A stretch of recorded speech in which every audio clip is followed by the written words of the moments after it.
แล้วถ้ามาเยือนในบอลก็ด้วยมาได้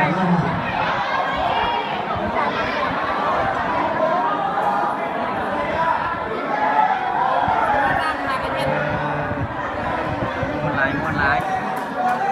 มาเลยแล้ว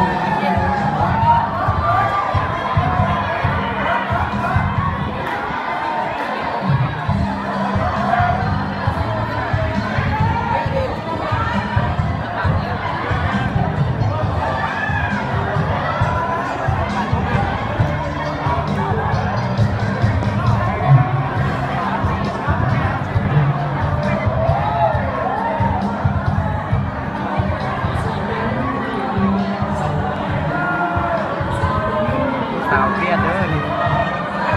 อันนี้ก็มีพวกไอ้น้องกันคนสปิกเนาะพวกผิวดำมาบอก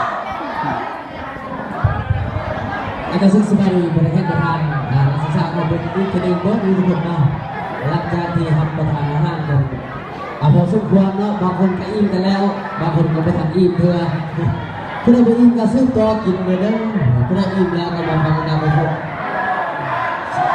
ตัวซกเอาเลยอันนี้เด้อก็ว่าchúc mừng năm mới Tết Buôn Pi Mai Lào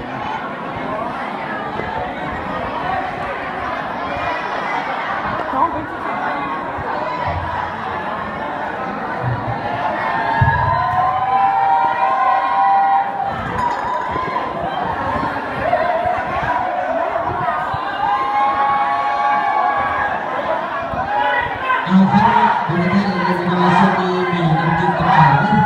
อาจารย์คณะห้องเราบริษัทสุขเนาะการให้เศร้าที่ว่าใช้ทำไมให้แกเรียนรู้ว่าอาจารย์ยินเสียงนี้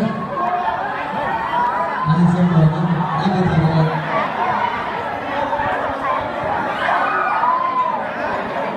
tổ chức xếp Lào cho các bạn lưu học sinh Lào tại trường đại học sư phạm Thái Nguyên.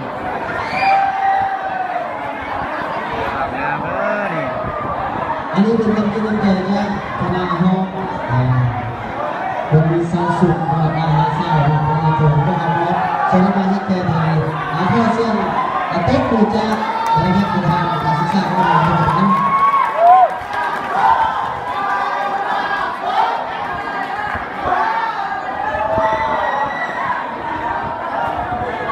ช่วงนี้ที่เข้าสู่บรรยากาศเลิกผ่านมวลเส้นกันแล้วเนาะไอ้น้องผู้ใดกินเมาแล้วก็ฟันได้ก็เมาก็ฟันได้กินกันเลยช่วงนี้มีการโชว์เป็นเพลงปฐมฤกษ์ปีใหม่ของพวกเราเนาะนำเหมือนบัวลาวเนาะที่นี่นักศึกษาเราเป็นการโชว์เสียงเพลงเนาะเป็นสบายดีปีใหม่ใช้ยินเสียงกันให้ตัวห้างนักศึกษาของเราเป็นตัวเป็นเรา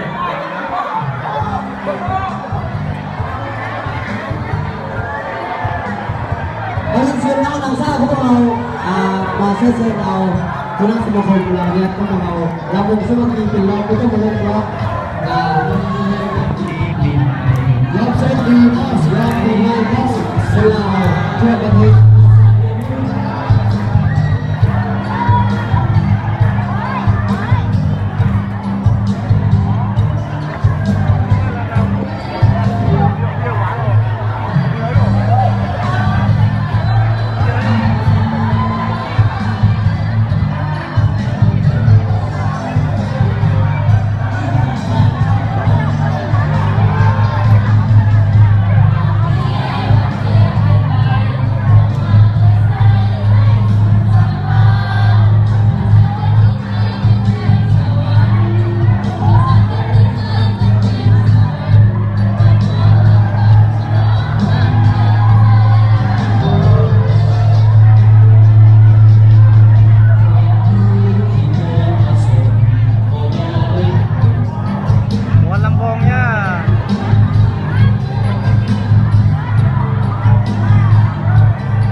เพลงมดแล้วเนาะโอ้เสียดายเนี่ยไม่ได้ฟ้อนน้ำผู้สาวเนาะ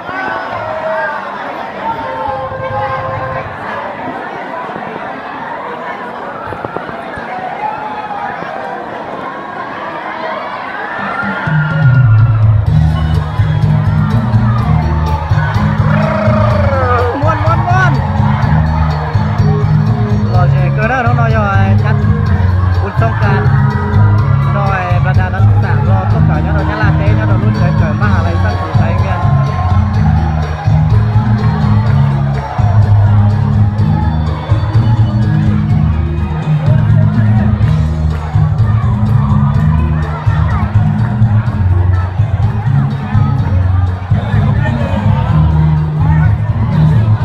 มาลำพงดี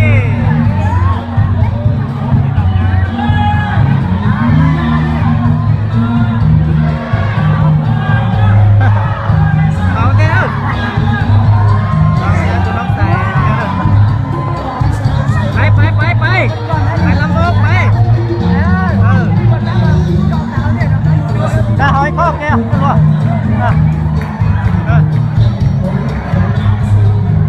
ไอ้วัวเอาพ่อโ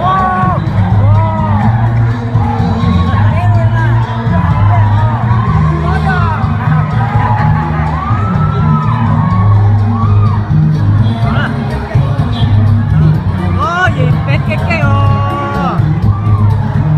ได้อยู่ลำโพงละ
có nhập lo sẽ đâu